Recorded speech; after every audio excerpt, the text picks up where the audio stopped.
அனைவருக்கும் வணக்கம். சோதனை காலங்களில் பொறுமையாய் இரு.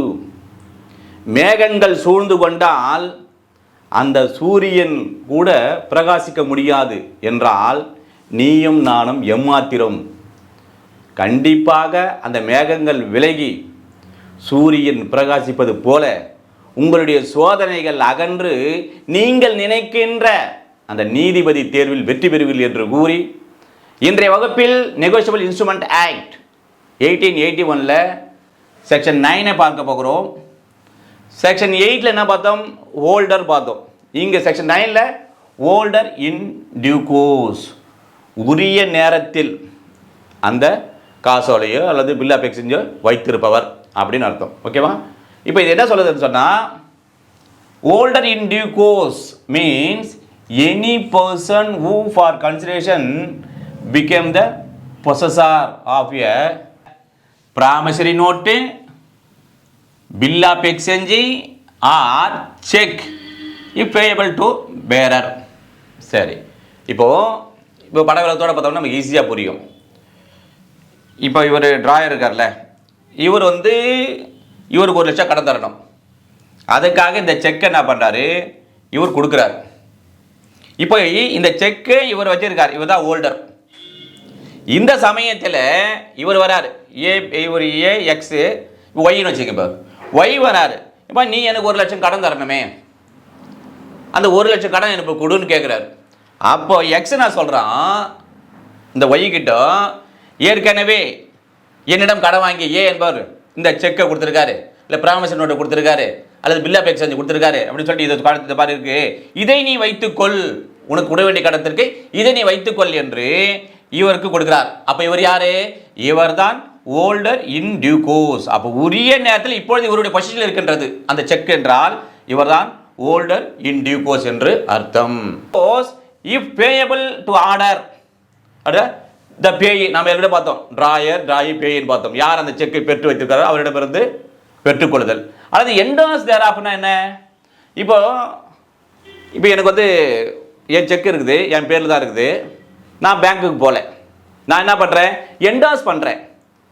மை ஜூனியர் தென்னரசு இவர் இதை கொண்டு வந்தால் இந்த பணத்தில், அதாவது காசோலையில் உள்ள பணத்தை கொடுங்கள் என்று என்ன பண்ணேன், என்டாஸ் பண்ணி நான் கையெழுத்திட்டு என்னுடைய ஃபோன் நம்பர் எழுதி அனுப்புகிறேன். அப்போ என்ன பண்ணாங்க, அவரிடமிருந்து நான் என்ன பண்ணுறேன், அதை நான் பெற்றுக்கொள்கிறேன் என்று சொன்னால், இன்னொன்று பாருங்க, before the amount mention in it became payable. அந்த செக்கு மெச்சூரிட்டி ஆவதற்கு முன்னாலே என்ன பண்ணிடணும், இவர் இந்த ஹோல்டர் இன் கோர்ஸ் என்ன பண்ணோம், இந்த ஹோல்டர்கிட்ட இருந்து அதை பெற்றிருக்க வேண்டும். ஒன்று.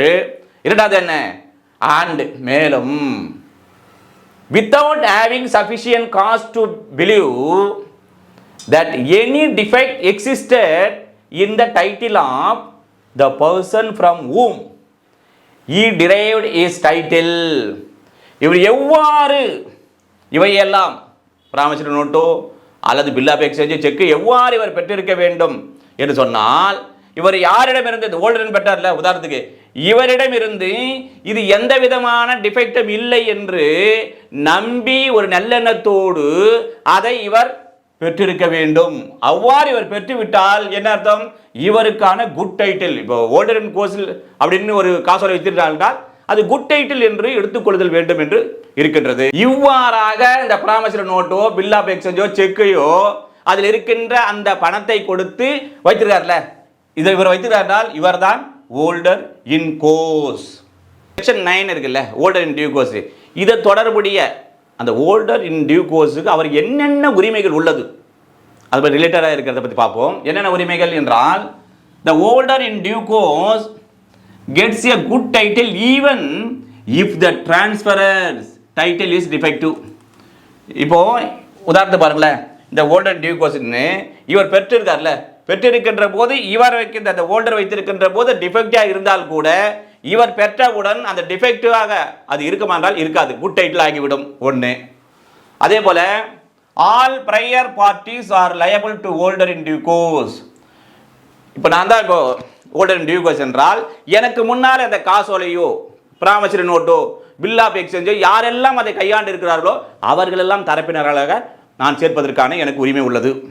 அடுத்து பார்த்தீங்கன்னா any person who derives title from the holder in due course gets the same title of holder in due course.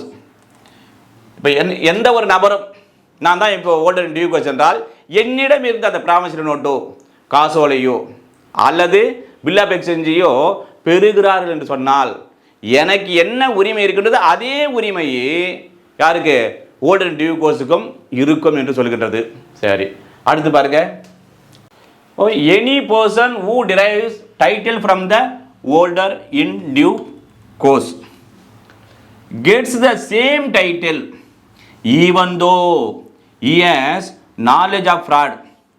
இப்போ நான் தான் இருக்கிறேன், நான் என்ன பண்ணுறேன், நான் வந்து holder in due course, நீங்கள் என்ன பண்ணுறீங்க, இந்த என்னிடம் இருக்கிற ப்ராமிசரி நோட்டோ அல்லது பில் ஆஃப் எக்ஸ்சேஞ்சோ செக்கோ இது மோசடியானது என்று தெரிந்தே உங்களுக்கு அறிந்தே நீங்கள் என்ன பண்ணுறீங்க என்கிட்ட இருந்து வாங்குறீங்கன்னு சொன்னால் அதற்கான உங்களுக்கான உரிமை என்னவென்றால் எனக்கு இருக்குதில்ல holder in due course அதே உரிமையை நீங்கள் தெரிந்தே மோசடியாக பெறப்பட்டதுன்னு தெரிந்தே வாங்கியிருந்தால் கூட அந்த உரிமை உங்களுக்கு உள்ளது. அதுதான் ரைட்ஸ், holder in due courseக்கான ரைட்ஸ். சரி, கடைசியாக பார்ப்போம்.